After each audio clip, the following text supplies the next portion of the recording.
مذہبی افتراق پیدا کرنا، سیاسی عدم استحکام پیدا کرنا اور معاشی طور پہ مسلمانوں کو تباہ کرنا اور اخلاقی طور پہ مسلمانوں میں بگاڑ پیدا کرنا، یہ 4 ہدف ہیں ان کے، اور وہ 4 ہدف انہوں نے حاصل کر لیے ہیں۔ زیادہ تر قدرتی وسائل اللہ نے مسلمانوں کو عطا کیے، وہ زرعی وسائل ہوں یا معدنی وسائل ہوں، آبی وسائل ہوں یا دیگر وسائل، لیکن یہ بیچارے ان وسائل کے ہوتے ہوئے دنیا کے دستے نگر ہیں۔ دوسرا، اللہ نے ان کو جمعیت اور قوت جو عطا کی ہے، لیکن 73 گروہوں میں بانٹ کر کے ان کو کس طرح سے ایک دوسرے کے ساتھ مخالف کھڑا کر دیا گیا ہے۔ اور تیسرا، سیاسی طور پہ شورشیں، یہ آپ دیکھ لیں ساری اسلامی ممالک کے اندر ہیں، پوری دنیا کا مطالعہ کر لیں، 1 انچ بھی جگہ ایسی نہیں ہے جہاں آتش و آہن برس رہا ہو اور وہ کفار کی سرزمین ہو۔ ساری لڑائیاں مسلمانوں کے دیس میں لڑی جا رہی ہیں۔ اب یہ مسئلہ ہوا ہے یوکرائن کا، اور آپ دیکھنا کہ بہت جلدی یہ حل کر لیا جائے گا۔ کشمیر ہے 70 سال سے لٹک رہا ہے، فلسطین کا مسئلہ حل ہونے کا نام ہی نہیں لیتا۔ مشرقی تیمور چٹکیوں میں حل ہوا کہ نہیں ہوا؟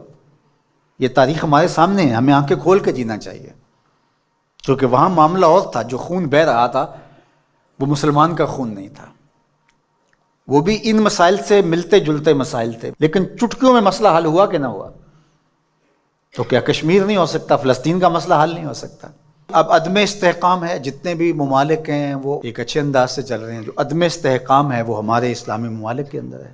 خانہ جنگیاں جتنی بھی دیکھ لیجئے وہ یہاں ہمارے ممالک کے اندر شروع کروائی جاتی ہیں، تو ہم اپنے نبی علیہ السلام کی تعلیمات کو فراموش کر گئے اور ہم اٹھنے ہی نہیں پا رہے، اور ہماری بڑی بڑی سلطنتیں جو ہیں، وہ اندلس کی سلطنت دیکھ لیجئے کس طرح تباہ و برباد کر دی گئی، سقوط بغداد ہوا، اسی طرح خلافت عثمانیہ کا سقوط ہے، سقوط دہلی ہوا،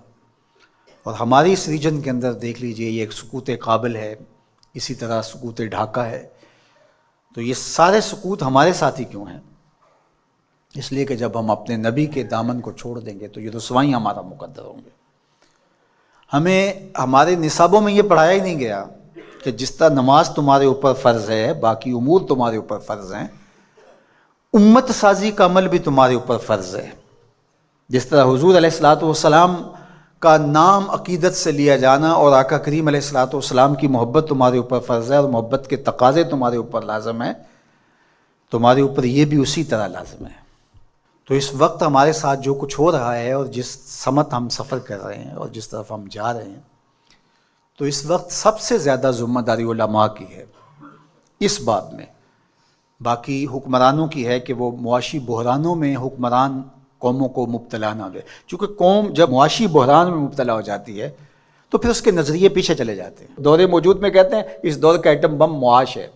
جو قوم معیشت کی تباہی کے دانے پہ آ جاتی ہے اس سے پھر جو مرضی آپ منوا لیں، اور آپ جانتے ہیں مسلم حکومتیں کیا کچھ نہیں مان لیتی ہیں، اور یہ حکمرانوں کی ذمہ داری تھی کہ وہ، لیکن ان کے پیٹ ہی نہیں بھرتے، ملک کو اس بے دردی سے لوٹا نہیں، نوچا ہے انہوں نے، لیکن ابھی تک ان کے پیٹ ہی نہیں بھرے اور نہ مستقبل میں کوئی بھرتے ہوئے دکھائی دیتے ہیں۔ تو یہ ایک دردناک صورتحال ہے۔ جو اسلام کو دوسرا بڑا نقصان پہنچایا ہے وہ منبر و محراب کے ذمہ داران نے پہنچایا ہے۔ بر صغیر پاک و ہند کے اندر تجزیہ کرتے ہوئے حضرت مجدد الفسانی علیہ الرحمہ نے کہا کہ 4 طبقے ایسے ہیں جنہوں نے سب سے زیادہ اسلام کو نقصان پہنچایا ہے۔ یہاں پر اس ریجن کی وہ بات خاص طور پہ کرتے ہیں،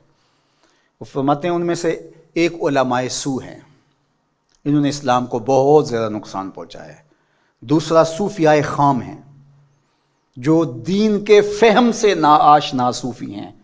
انہوں نے اسلام کو بہت نقصان پہنچایا ہے، چونکہ لوگوں کی وابستگی ہے ان کے ساتھ، اور ان کے پاس کوئی منصوبہ ہی نہیں ہے۔ عرس پہ آ جاؤ، نذرانے دے دو اور اللہ اللہ کرو اور چلے جاؤ، ان کے پاس کوئی نظام شریعت تو ان کے پاس ہے ہی نہیں ہے، تو آنے والوں کو کیا دیں گے؟ یہ کچھ بھی نہیں دیں گے۔ تیسرا بڑا نقصان جو ہے وہ اسلام کو جو پہنچایا وہ سلاطین نے پہنچایا، بادشاہوں نے پہنچایا، اور چوتھا جو ہے وہ انہوں نے کہا کہ اسلام کو جو نقصان پہنچایا وہ 2 نمبر دانشوروں نے پہنچایا، اور 5 نام بھی آپ ذکر کرتے ہیں، وہ فرماتے ہیں جو گستاخان صحابہ ہیں، چونکہ جب صحابہ کی نفی ہوتی ہے تو پورے دین کی نفی ہو جاتی ہے۔ حضور کے تیار کردہ یہی لوگ تھے نا، حضور نے جن پہ محنت کی اور جن کو حضور نے اپنے سینے کا نور منتقل کیا، اور اگر ان کی نفی کر دی جائے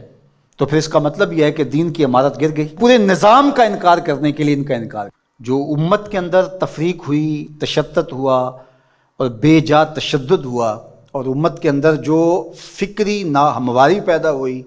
باہمی منافرتیں انتہا کو چھونے لگی، سوچ سمجھ فہم ادراک کی قوتیں سلب کر لی گئیں، یہ سب کچھ منبر و محراب کی وجہ سے ہوا. اور اس میں علماء حق یا علماء ربانی یا علماء راسخین جس کو قرآن نے کہا ہے وہ نہیں شامل، لیکن علماء سو جو ہیں سب سے زیادہ مسلمانوں کو اگر نقصان پہنچایا ہے علماء سو نے پہنچایا. اللہ ہمیں امت واحدہ کے نور سے مالا مال فرما، ایسی امت واحدہ جو تیرے محبوب کی سچی غلامی کا حق ادا کرنا جانتی ہو، ایسی امت واحدہ جو صحابہ کے در کی دہلیز کی نوکر ہو، جن کے رگ و ریشہ میں اہل بیت کا پیار محو نفوذ ہو، جو اولیاء امت کے طریق پہ گامزن ہو. اللہ ہمیں سچائی